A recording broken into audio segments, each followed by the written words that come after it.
silih berganti dari ampalas. Jadi rumah sakit rujukannya itu penuh semua guys.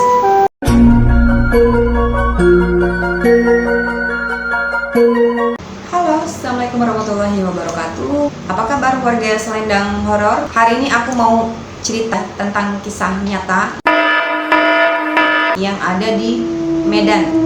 Ya, aku dapat narasumber langsung dari sana, tapi itu mereka disamarkan. Ya, nah ini namanya dari Kak Rita. Nah, jadi Kak Rita ini ada cerita ke aku guys. Jadi ini kisah nyata dari RSUP Haji Adam Malik Medan saat puncak COVID pada tahun 2021. Karena ini kan kisah yang banyak diceritain nakes dan keluarga banyak pasien. Dan udah masuk berita juga tuh. Nama-nama aku samarkan buat jaga-jaga privasi di situ ya guys. Jadi kronologinya kayak gini guys. Ini terjadi pada tahun 2021. Ambulan bunyi silih berganti dari ampalas. Jadi rumah sakit rujukannya itu penuh semua guys.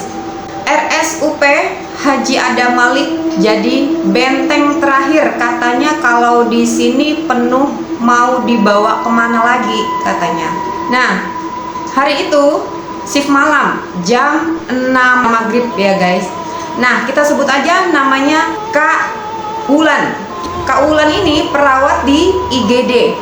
Masuk dengan tas kecilnya isinya baju ganti, popok dewasa ya, permen jahe, dan foto anaknya umur 4 tahun. Buat jaga-jaga kalau nginep. Katanya karena kalau udah masuk zona merah pulang nggak bisa tiap hari, katanya gitu guys ya. Anaknya Kak Ulan itu umurnya 4 tahun guys. Jadi harus bawa perlengkapan, memang harus lengkap gitu ya. Terus Kak Ulan sudah di rumah sakit itu. Udahlah, ini jam 7 malam. Malam ini banjir pasien tuh di rumah sakit ini. Terus baru aja duduk sekitar 10 menit lah. Sirine 3 ambulan datang barengan. Pasien 1, bapak-bapak umurnya 58 tahun, sesak nafas, saturasi 82. Anaknya nangis tuh di luar. Tolong bu, bapak saya napasnya sesak, katanya anaknya.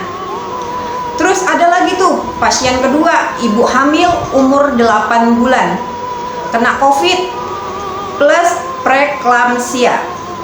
Ada lagi di pasien ketiga, anak SMA demam udah 5 hari, dibawanya telat ke rumah sakit itu. APD dipakai 12 jam ke depan, nggak bisa minum, nggak bisa ke toilet, keringatnya kecucuran, kacamatanya ngembun. Yang paling berat itu bukan fisiknya ya guys, tapi pas nelpon keluarganya. Bu, kami sudah berusaha, bapaknya di seberang telepon cuma ada tangisan. Padahal keluarganya nggak bisa masuk nemanin. Di seberang telepon cuma ada tangis. Padahal keluarganya nggak bisa masuk nemanin. Nah, terus di waktu jam 11 malam, ruang tengah antara hidup dan mati. Ada satu pasien, kita sebut aja namanya Pak Joko, umurnya 45 tahun, tukang becak. Nah, datanglah ke rumah sakit.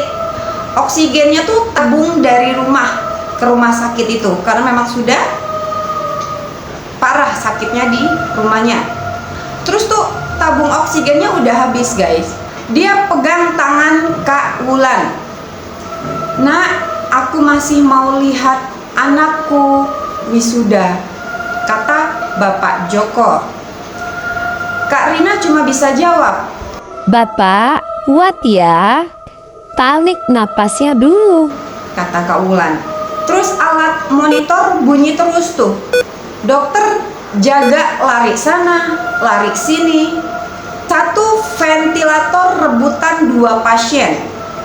Keputusan paling berat di dunia siapa yang duluan?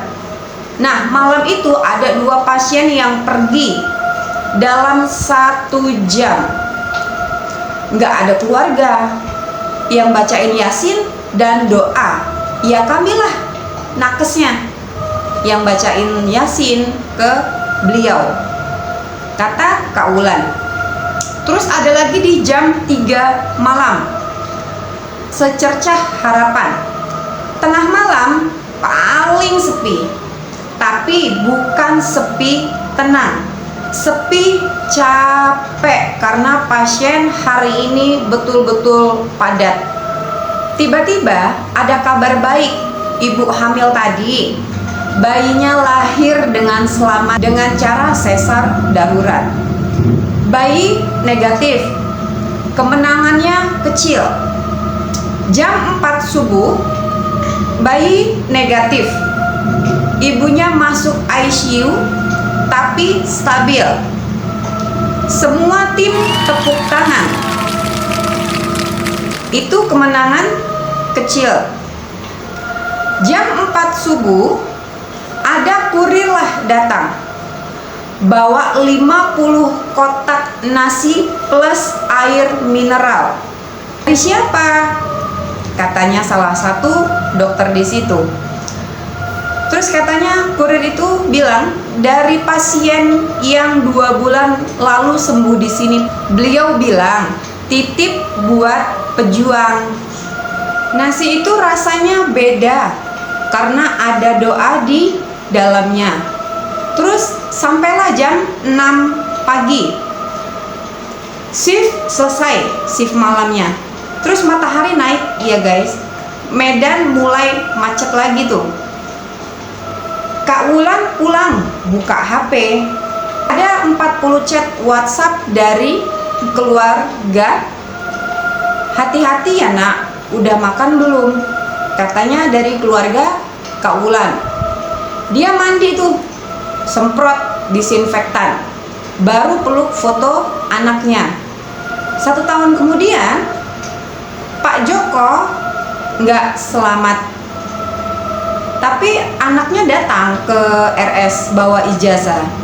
Nah, ini ijazah almarhum, titip, bilang makasih sama suster yang malam itu pegang tangan bapak, katanya.